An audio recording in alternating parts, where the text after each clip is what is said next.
Intel is the world's largest semiconductor manufacturer and a major supplier of the microprocessors and memory chips found in most personal computers. Because of its dependence on computer sales, Intel is vulnerable to swings of the business cycle. In recent years, sales of computers have declined because many consumers and businesses switched to using tablets and smartphones to access the internet. In addition, Intel is hurt during recessions. During the last quarter of 2008, Intel's revenues fell 90%, and it laid off 6,000 workers. Intel bounced back in 2010 as the U.S. economy recovered from the 2007 to 2009 recession, but unexpectedly slow growth in U.S. real GDP in 2012 contributed to a decrease in revenue. Intel and other firms experience swings in sales and revenue as a result of fluctuations in total spending, or aggregate expenditure, in our economy. This has ripple effects across the economy, felt in employment levels and the level of consumer spending and expansion or contraction. Thanks. Pavel Malkinov joining us, Raymond James. Keith McCullough with me. Energy obviously outperforming the broader market. Would you buy energy? Yes. I like buying inflation. We've liked buying inflation since the beginning of the year. We were bearish on inflation for the 2 years before that. So you have to be a little careful, particularly if the strength in the dollar continues, the weakness in the euro. There's a lot to think about on these trades. But net, being long energy instead of something that's getting jammed like the U.S. consumer is kind of the way that we've been set up. So in an environment where we see an economy bumping along the bottom, that GDP number, you're not buying it yesterday, 4%. You don't think the New York Times is going to tell you that 4% GDP is the new number? Big article about how great the GDP was. Yeah. But, it's so volatile. I mean, I don't understand how you go from a 2.9% contraction to 4% growth number. Well, it's just math. So, again, if you just look at how GDP is reported in terms of the sequentials, as bad as you get was as good as you can look next, which is as bad as you can look after that. So, again, what you get from a netting perspective is an annualized GDP number for the first half of 0.87%. And the street is still out there, and the Fed's out there at 3+% GDP expectations in the back half. So that looks next to mathematically impossible, particularly for the third quarter, which is why I think you get bonds down for a day, yields up for a day. It's just one more buying opportunity in the slow growth trade, which is long bonds. Don't forget, we also have, 2 more revisions on GDP. Yeah. So, for the first quarter, we started off positive. Yeah. We started off with growth, and then we went to contraction. Yep. So we could go contraction as well. And the other big thing to think about is how good GDP was in the third quarter last year. So we're talking about sequential, or the rate of change from bad to good to bad. But if you look at it year over year, last year in the third quarter, 4.18% GDP is a very difficult comparison. Moreover, the inflation number was very, very low. Last year, the deflator was testing a 40-year low. You have to subtract, not to get all, this is real sophisticated math, right? Yeah. You subtract inflation from the top line to get a real GDP number. And that's the big paradox of the Fed. There is nothing real about a policy to inflate. There's just a policy to inflate that inflates asset prices, which jams a lot of people and doesn't give you a sustained economic recovery. All right, we want to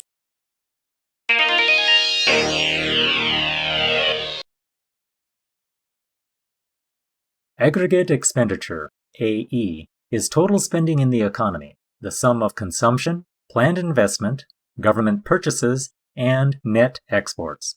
The aggregate expenditure model is a macroeconomic model that focuses on the short-run relationship between total spending and real GDP, assuming that the price level is constant.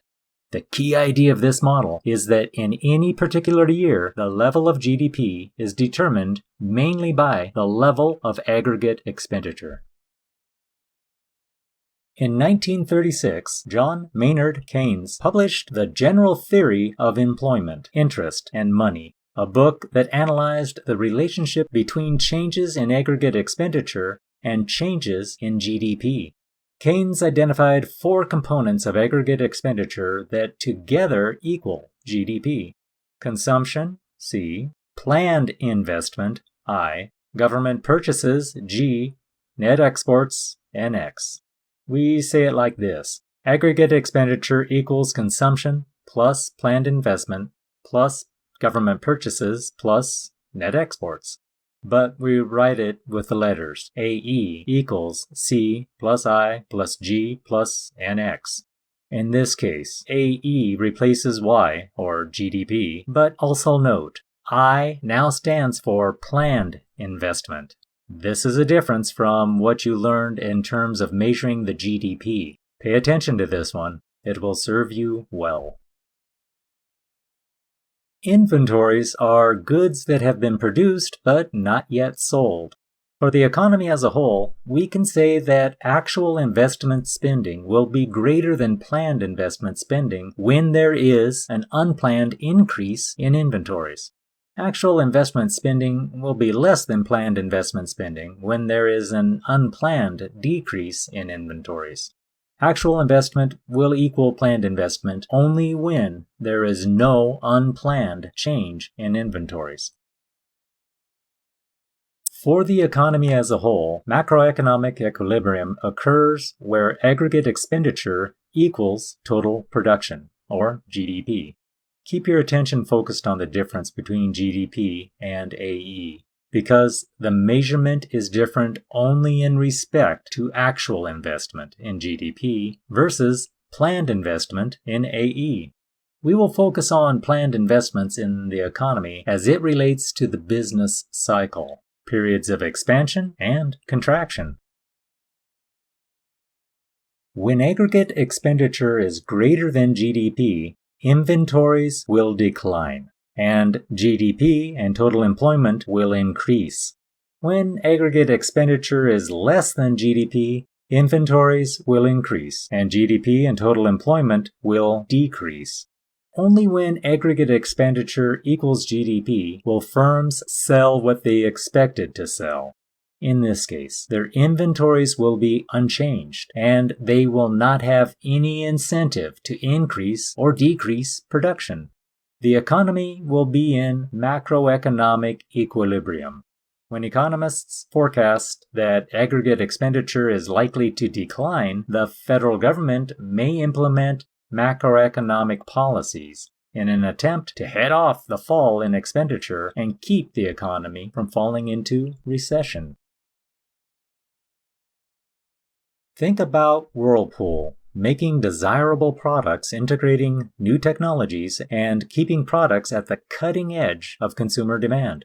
As Whirlpool contacts businesses that sell their retail consumer appliances, they schedule how to plan for big purchase events like Christmas or the start of fall semester at colleges all around the country.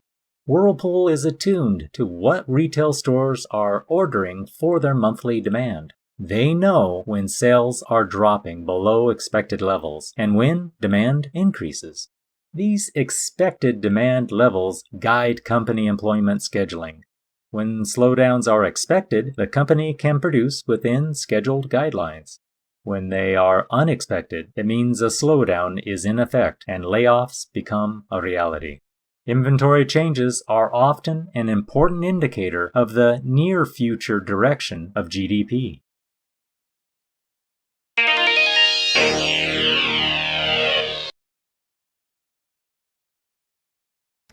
Korea's top economic policymaker is pledged to take a more active role in supporting the job market and people's livelihoods in light of the ongoing economic and political turmoil rattling the country. Shin Se-min tells us what the finance ministry has planned for 2017. Korea's finance minister has promised to strengthen the government's role in creating jobs and stabilizing livelihood issues. The government will do all it can to reach the target goal for government spending next year. We're also prepared to implement public projects to boost people's livelihoods as soon as possible. Speaking at a ministerial-level meeting on the economy on Wednesday, Yoo Bil-ho said that all things will be done to ensure next year's budget is ready, so there's no delay in its implementation at the beginning of the year. Yoo added that special teams will be put in place to ensure any delayed government wages will be settled before the end of the year. The finance minister also said he would work to support young Koreans looking to get a job by classifying potential jobs by country and sector. He added that the ministry will also boost the job market in the service sector, starting by improving aviation distribution competitiveness. The Korean economy has currently faced a number of challenges, including faltering exports and slow domestic consumption. That's on top of the ongoing political scandal sparked by the motion to impeach President Park, a variable that's likely to dent foreign investment in the months to come. Yu added that his team is doing its best to ensure such political uncertainties will not hurt the economy, adding that his economic team will remain on high alert to gauge the impact of both internal and external events, including the U.S. Fed's meeting this week. 신세민, 아리랑 뉴스. There are 4 components of aggregate expenditure. Each component is measured in real terms. Keeping them in real terms puts the comparison out of the influences of changing price levels and inflation's impacts. Consumption is by far the largest component of aggregate expenditure.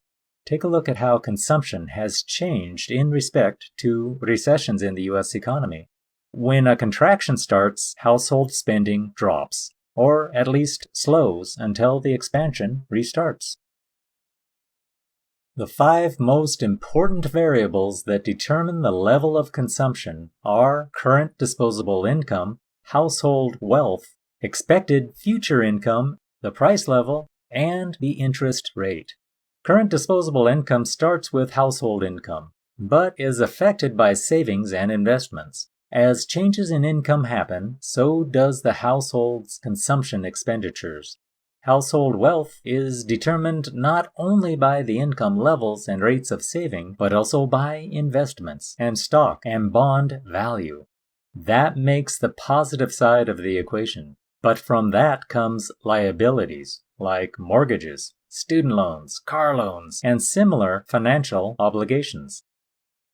Expected future income is an interesting situation to affect consumer behavior. But it does make a difference for how people spend their resources, based on what you will make or what you did make. Some people will spend on expectations. I got a new job with a raise in salary, so I'll start spending it now. Maybe even go into debt to afford that new lifestyle, starting right now.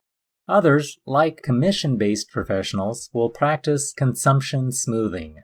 Consumption smoothing means that part of the income from commissions is held in savings and added to each period, so that when demand drops and commissions are reduced, the saved resources can be used to live on.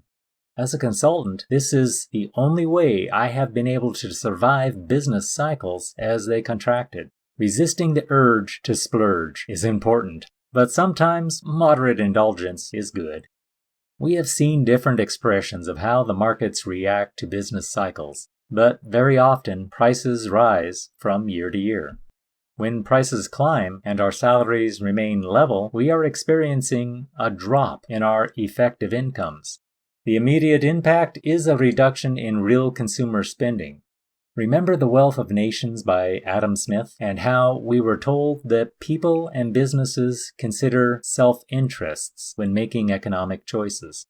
By that, when interest rates climb, people will save more interest-bearing money than spend it. They will also borrow less, because the cost of borrowing carries a heavy load to repayment obligations. This impacts durable goods more than non-durables, so your food purchases will likely see only minor adjustments, but your Whirlpool and GMC purchases may be delayed until the economy settles more to your side of the ledger. The consumption function is the relationship between consumption spending and disposable income. The marginal propensity to consume, MPC, is the slope of the consumption function. It is the amount by which consumption spending changes when disposable income changes. Generally, as a country, we have a fairly consistent level of MPC, as each new dollar earned results in a consistent level of consumption spending.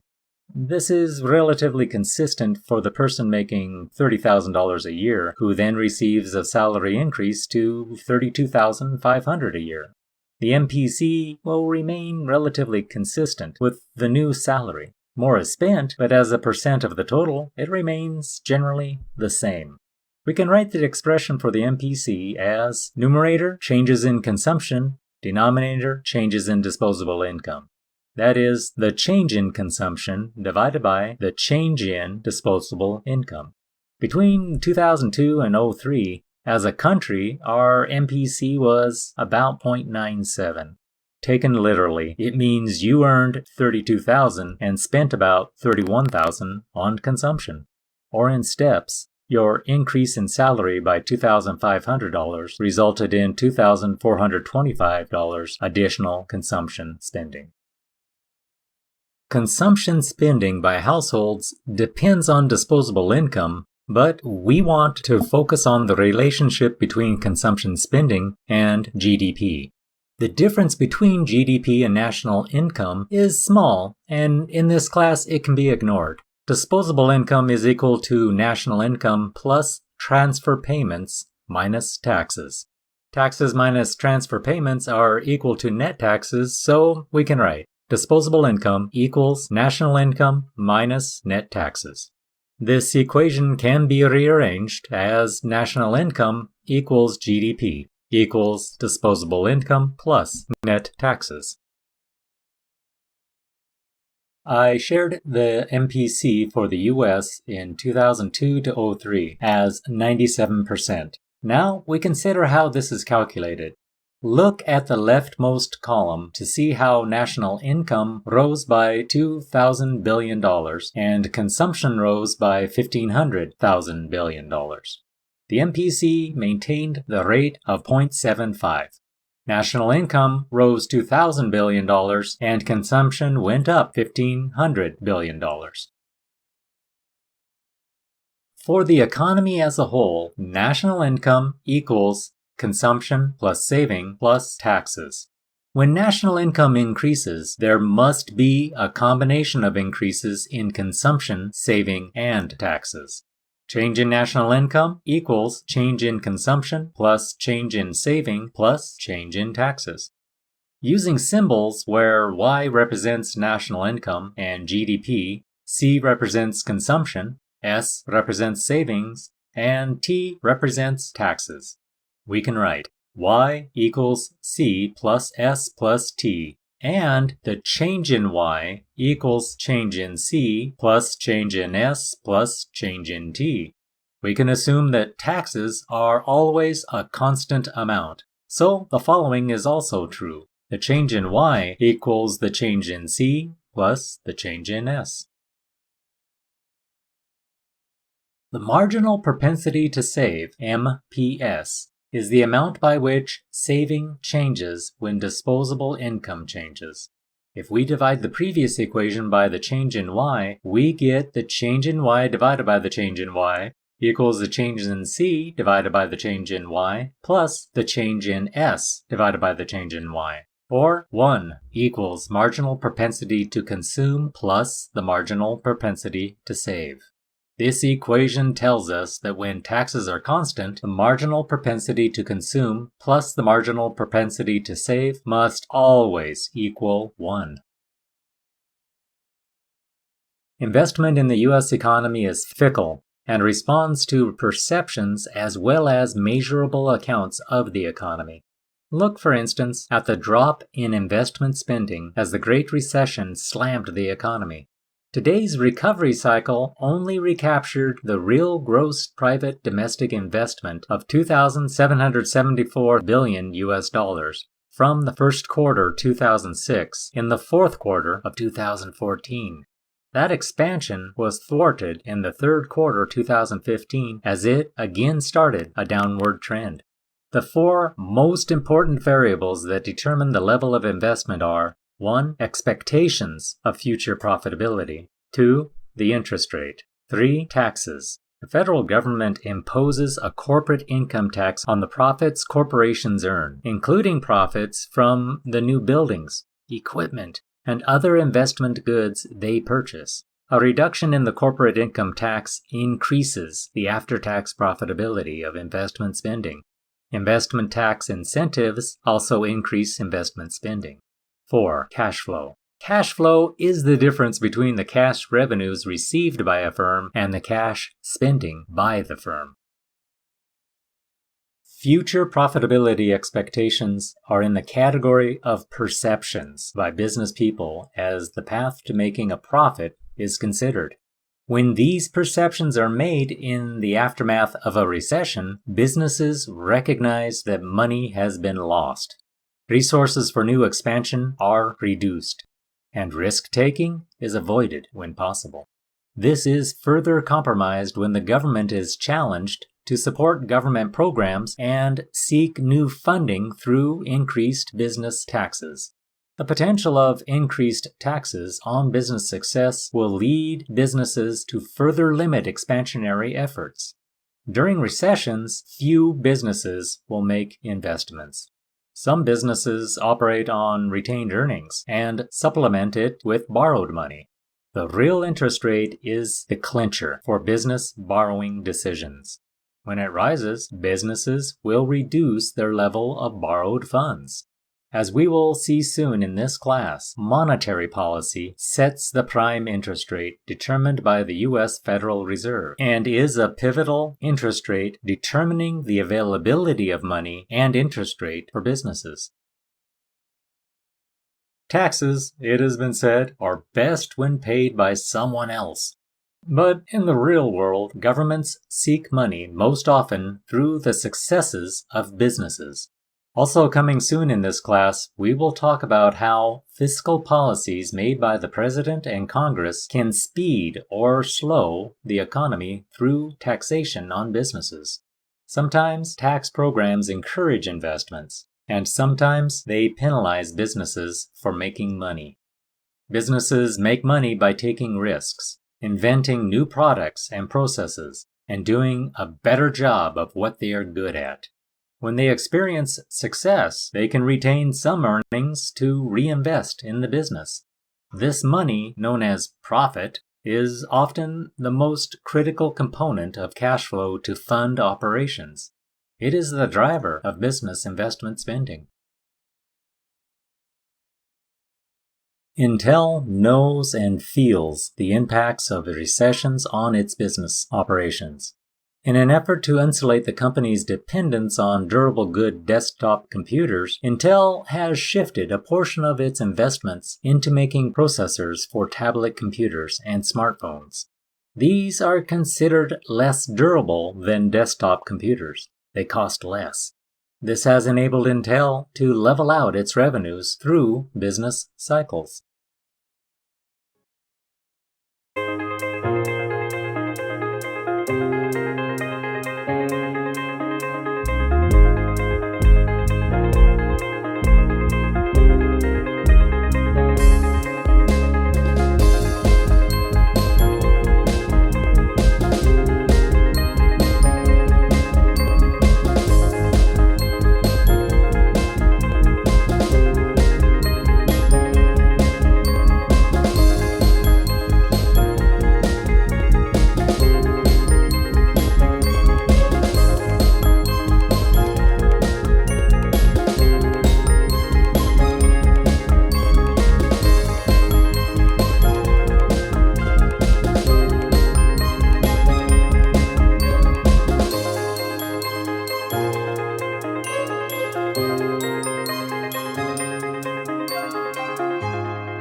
Total government purchases include all spending by federal, state, tribal, and local governments for goods and services. It does not include transfer payments for things like unemployment insurance or Social Security payments. It only includes payments for goods and services the government receives because of the payments. Generally, government expenses increased through time as government organizations took advantage of increases in productivity and technologies adopted by domestic businesses. During the recovery period for the Great Recession, the Obama administration in March 2013 ordered enactment of the sequestration rule, which included a reduction of government spending that sent some government employees away from work and stopped most government contracts executed by private businesses. Net exports equals exports minus imports. The three most important variables that determine the level of net exports are the price level in the United States relative to the price levels in other countries, the growth rate of GDP in the United States relative to the growth rates of GDP in other countries, and the exchange rate between the dollar and other currencies. As consumers, we have generally become less biased against foreign imports today than we were several decades ago. The biggest reason may be the influence of lower prices on imported goods from low-cost providers, such as Mexico and China. This price comparison is derived from comparisons between countries. For instance, if the U.S. price level rises faster than the price level in Mexico, then U.S. net exports will decrease, because U.S. goods become more expensive relative to Mexican goods. Therefore, U.S. imports will rise, and our exports will fall. There is a logic to these interactions, and I recommend you pause the video right here to study these and make that reasoning clear to your understanding of this introduction to international economics. It is fundamental to macroeconomics. Make it yours.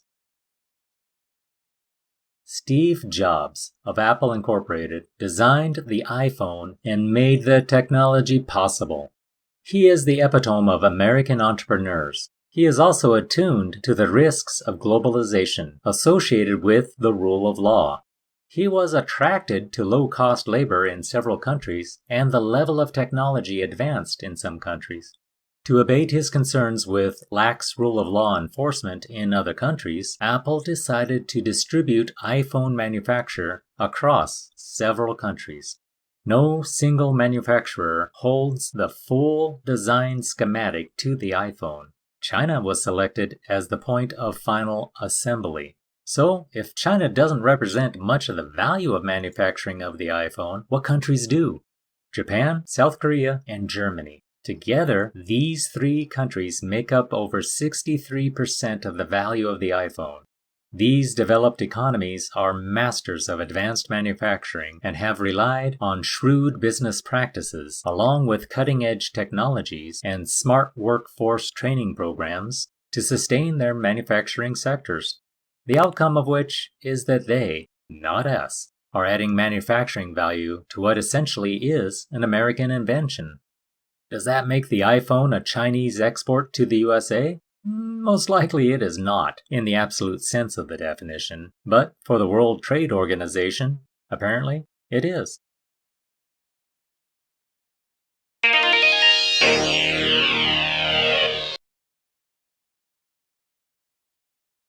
In the shops, full employment and low interest rates helped Germany's economy to its strongest growth in 5 years in 2016. There was a 2% increase in consumer spending, while government expenditure increased by 4.2%. The German Statistics Office estimates growth in the Eurozone's largest economy was around 1.9% for all of last year. Rising inflation from higher oil prices is expected to reduce purchasing power this year, however, restraining growth from consumption. Government spending on settling and training refugees could also taper off with fewer arrivals. And economists expect the growth drivers to change with a moderate shift from domestic demand to stronger export activity. However, possible protectionist trade policy by the Trump administration in the US and state interference in China could hurt German exports.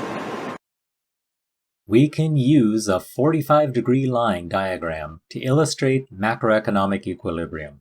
In a graph, the line represents all the points that are equal distances from both axes.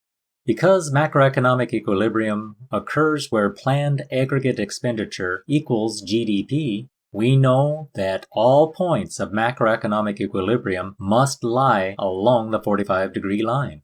We assume that the variables that determine planned investment, government purchases, and net exports will all remain constant, as well as the variables other than GDP that affect consumption. Where the aggregate expenditure, AE, line crosses the 45-degree line, planned aggregate expenditure is equal to GDP, and the economy is in macroeconomic equilibrium. Be aware, The Pepsi Corporation does not produce a bottle of Pepsi and hand it to a consumer on the spot manufacturing. They make projections about demand for their products so they can supply it to retailers who will store it at their shops and ultimately sell it to consumers. That process can take weeks, even months, or years to cycle through the process from product initiation to final sales and consumption. This is where the 45-degree line comes into effect. At point B, 8 bottles of Pepsi are produced, x-axis, and 8 bottles are sold, y-axis. We are in equilibrium in the marketplace. Nirvana is achieved and the economy is stable. Now, take a look at point C, where retailers sell 10 bottles of Pepsi, but only 6 were produced by Pepsi. In the marketplace, people increased their demand for Pepsi and bought more bottles, but the company reduced production to 6 bottles. Pepsi's supplies are being depleted, sending a clear signal to the manufacturer to increase production. In contrast, at point D, consumers are buying fewer bottles, yet the company continues with normal production levels, creating a surplus of Pepsi, and as a result, the company will slow production. Considering Pepsi makes for a good example, but to really use this technology, we apply it to the national economy, the GDP. John Maynard Keynes was an English economist whose ideas fundamentally changed the theory and practice of macroeconomics and the economic policies of governments. He lived 1883 through 1946 and influenced government leaders in Europe and America. The Keynesian cross diagram demonstrates the relationship between real aggregate expenditure and real GDP, measured by output. Just as we hypothesized the sales of Pepsi and its production by manufacturer were delayed based on the amount of Pepsi held in reserves between manufacturer and retailer, we can consider aggregate demand and aggregate supply as being buffered by planned aggregate expenditure. When planned AE equals GDP, the national economy is in equilibrium. The importance of this concept is seen when considering how households each treat their income based on what is happening in the economy. When we combine all the households in the nation, we call it aggregate household income. Taken one household at a time, your household, think about new income you receive. What do you do with it? Some of it gets spent and some of it gets saved. Your rate of spending that new income is expressed through your personal marginal propensity to spend.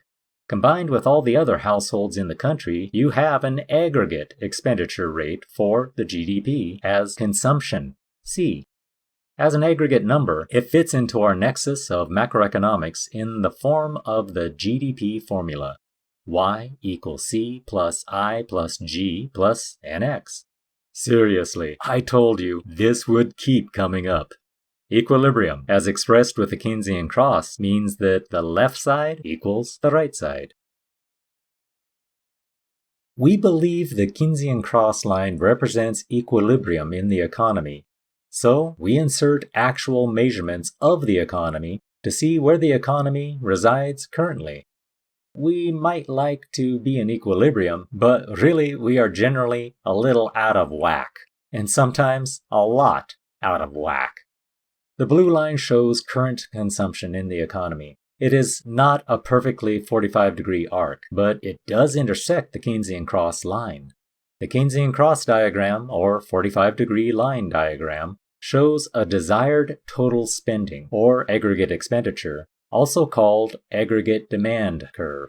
Current expenditures, shown in blue, is drawn as a rising line since consumers will have a larger demand with a rise in disposable income, which increases the total national output. Understand, this blue line represents only aggregate consumption, C. We go back to our GDP formula to add planned investments. Next, government spending. Finally, net exports. Here, NX is shown as an increase for simplicity on this diagram, but currently we know that NX is a negative number in the USA, so it would actually show as a lowering of this combination of lines. For now, we show it as a positive factor for simplicity. Equilibrium in this diagram occurs where aggregate demand, AD, equals the total amount of national output, Y, which corresponds to the total national income or production. Here, total demand equals total supply. We are at equilibrium, $10 trillion, all in. We call this the aggregate expenditure function.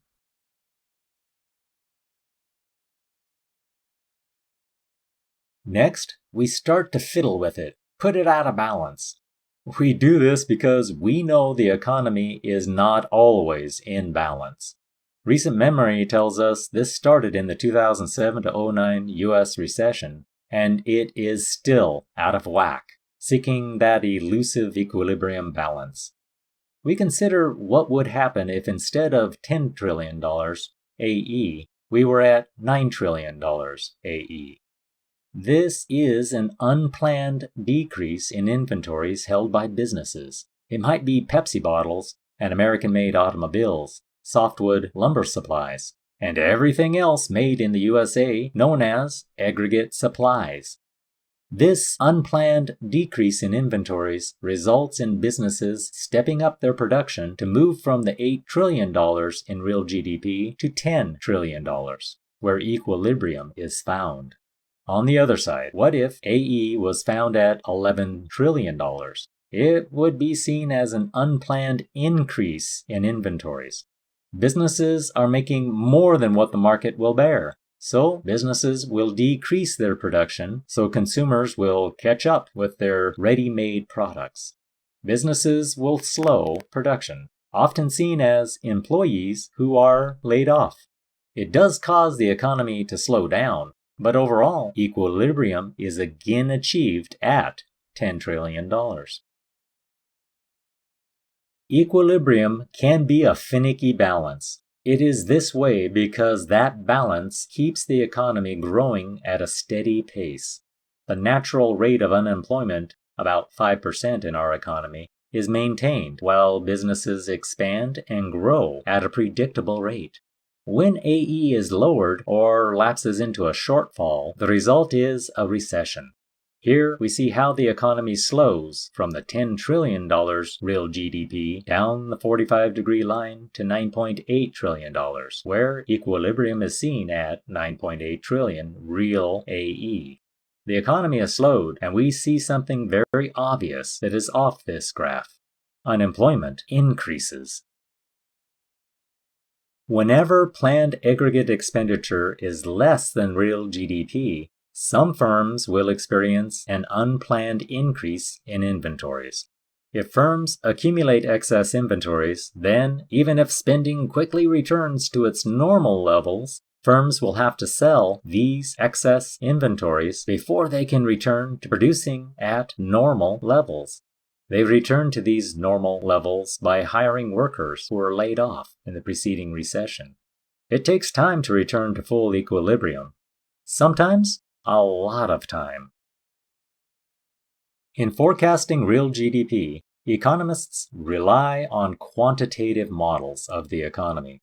This table shows several hypothetical combinations of real GDP and planned aggregate expenditure.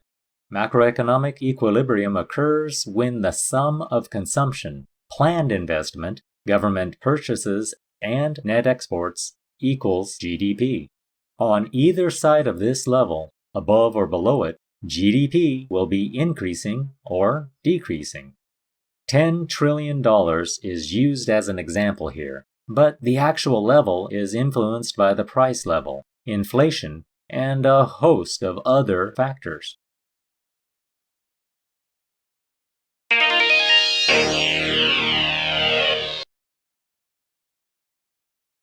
Autonomous means self-governing, independent, subject to its own laws only. In economics, autonomous expenditure is an expenditure that does not depend on the level of GDP. In the aggregate expenditure model, planned investment spending, government spending, and net exports are all considered to be autonomous expenditures in respect to AE. Consumption has an autonomous component and an induced component. That is, a component that does depend on the level of GDP. An increase in planned investment spending has a multiplier effect on equilibrium real GDP. Any increase in autonomous expenditure will shift up the aggregate expenditure function and lead to a multiplied increase in equilibrium real GDP. This produces the upward sloping AE line. When AE increases, the line showing it is boosted upward. The movement from A to B, in this example, is seen as an increase of $100 billion planned investment and resulted in a $400 billion increase in equilibrium real GDP. This is the multiplier effect. I urge you to spend mental energy to really understand this term and how it is seen in the economy. The multiplier effect is at the core of this chapter. And in macroeconomics, several effects are hinged on this concept. Let's see how it works. Make sure you can describe it clearly. Businesses make autonomous expenditures of $100 billion. Let's say Whirlpool increases spending on manufacturing to increase their production. There are no additional induced expenditures, so the total GDP impact is $100 billion. Because of the initial movement forward, real GDP increases, and other firms respond by increasing their production level. Not by as much as Whirlpool did, they do it by $75 billion. Now, the total additional GDP is $175 billion. Round 3 happens, as other businesses participate in the additional autonomous expenditure role to increase their spending, but again, not by as much as the previous level. In this case, it is $56 billion. The new total is $231 billion. And on it goes, as each subsequent round is less than the round before it. Take it down to the nth round, where the multiplier effect totals at $400 billion. This all started with an autonomous expenditure of $100 billion, ultimately resulting in the $400 billion total additional expenditure. The multiplier effect is a real thing. For another explanation of the multiplier effect, watch video on this topic. Mr. Clifford explains it with energy and right now, it's time to go over one of the most important concepts in your macroeconomics class, something called the multiplier effect. The multiplier effect. The multiplier effect. The multiplier effect. Is this ever going to end? Is this ever going to end? Seriously, stop! The time it takes to realize the full impact of the multiplier effect is undetermined. It can happen rapidly when the economy is moving along nicely, or it can take months, even years, to complete the cycle when the economy is slow to recover from a recession. Mathematically, we look to the change in GDP divided by the change in investment spending to realize the actual multiplier effect. In this case, it was 4. Simply put, it is the amount each dollar spent as planned investments is multiplied by to see the result on equilibrium real GDP. The multiplier is the increase in equilibrium real GDP divided by the increase in autonomous expenditure. The multiplier effect is the process by which an increase in autonomous expenditure leads to a larger increase in real GDP. As economists, we like to explain concepts in a positive sense, that is, in terms of recovery. But the negative perception is also a reality.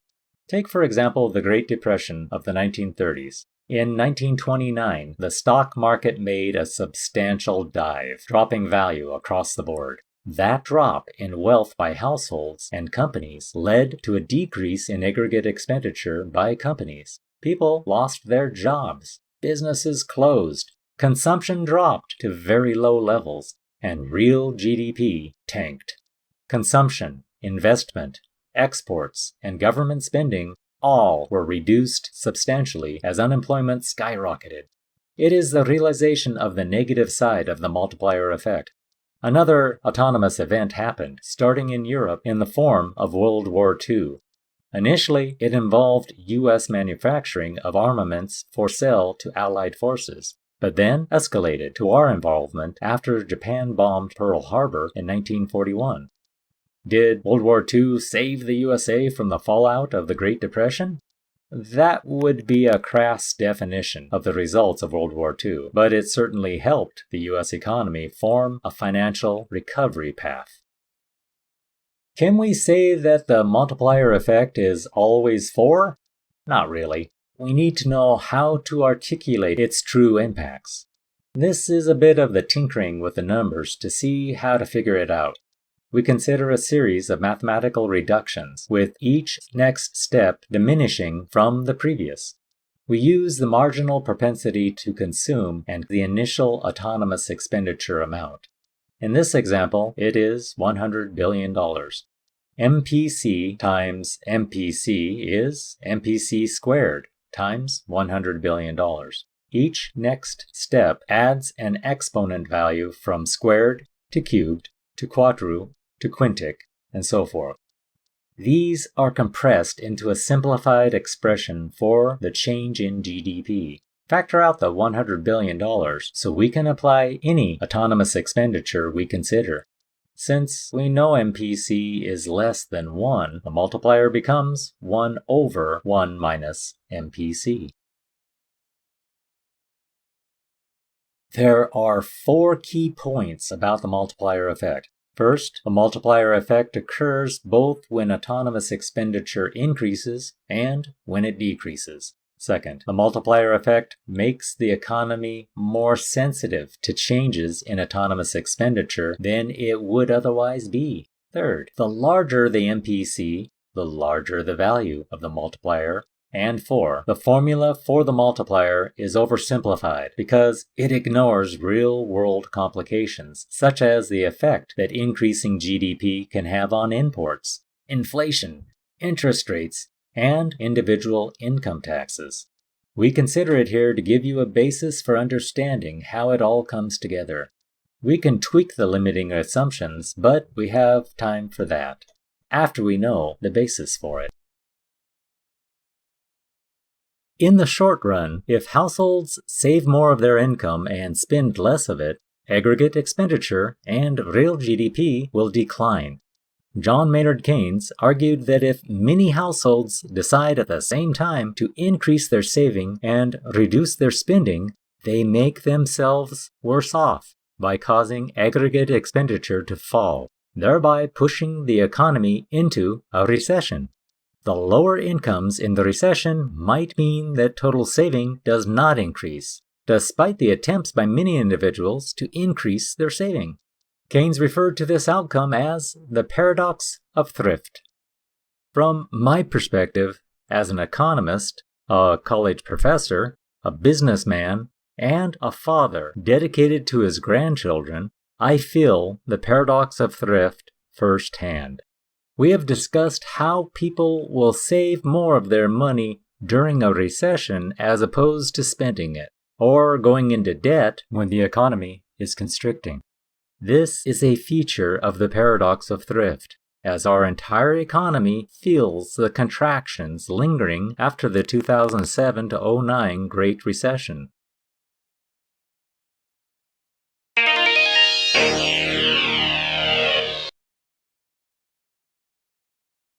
When studying demand and supply, you learn that a price change is considered the most important determinant of the quantity demanded for a good or service. It may seem odd that in discussing the determinants of total spending or aggregate expenditure, most important determinant of consumption is the current disposable income of households. If changes in price are important determinants of consumption in individual markets, why aren't they important in determining total consumption expenditures? The key to answering this question is to understand the difference between a relative price change and a change in the price level, or the average of all prices. In microeconomics, a change in the price of a good or service is a relative price change. For example, the price of bottled water falls, prices of all other goods and services do not change. Because bottled water becomes less expensive compared to other items, the quantity demanded of water will increase. In macroeconomics, the focus is not on changes in prices and quantities in individual markets, but changes in the economy as a whole. When there is a change in the price level, this does not refer to a change in one market, instead, in all markets. An increase in the price level of 10% means there is no change in the relative price of bottled water because all other prices have increased by 10% as well. But if current disposable income were to increase by 10%, then consumers have more income to spend on all goods and services. Economists consider this type of change to be most important in determining consumption. I simplify the concepts so you have the ability to gain understanding of the process. In the real world, our actions influence how others react. When a company makes an unexpected aggregate expenditure outlay in our economy, it has an impact. Take, for instance, Schweitzer Engineering of Pullman, Washington, building a new assembly operation in Lewiston, Idaho. They used a government grant to make it, but when they did it, their influence was seen. It meant, for Lewiston, new assembler jobs. It meant increased economic activities in the community, and consumer spending increased. When folks spend their new earnings, consumption increased. That increased spending is also seen in prices. They went up as well. Does it push back? Sure it does. The increased price level will cause aggregate expenditure to fall. Businesses will reduce spending because of the increased costs of spending. This causes the price level to drop. On and on it goes until ultimately equilibrium is reached. We expect that an increase or decrease in aggregate expenditure would affect both real GDP and the price level. There are 3 reasons why there is an inverse relationship between the changes in price level and changes in aggregate expenditure. A rising price level decreases consumption by decreasing the real value of household wealth. A falling price level has the reverse effect. If the price level in the United States rises relative to the price levels in other countries, U.S. exports will become relatively more expensive, and foreign imports will become relatively less expensive, causing net exports to fall. A falling price level in the United States will have the reverse effect. When prices rise, firms and households need more money to finance buying and selling. If the money supply does not increase, the result will be an increase in the interest rate. A higher interest rate will reduce investment spending. A falling price level has the reverse effect. The aggregate demand, AD curve, is a curve that shows the relationship between the price level and the level of planned aggregate expenditure in the economy, holding constant all other factors that affect aggregate expenditure. Consider this now familiar 45-degree line to see the effects of a change in the price level. If the price level increases, businesses will decrease their aggregate expenditures and real GDP will drop. Conversely, a decrease in the price level will result in business aggregate expenditures increasing and the resultant real GDP to increase. This finally links these systems back to the basics of economics, deriving a demand curve. Graph this as the price level on the y-axis and real GDP on the x. As the price level drops, the amount of GDP demanded increases. Think of this by considering who demands gross domestic product. It is obvious. We as a nation demand GDP, and our demand is hinged on the price level. Keep increasing the price level, and eventually we all have to take a pass on our demand for GDP. Lower the price level, and we all seem to want more. It is a downward to the right sloping curve.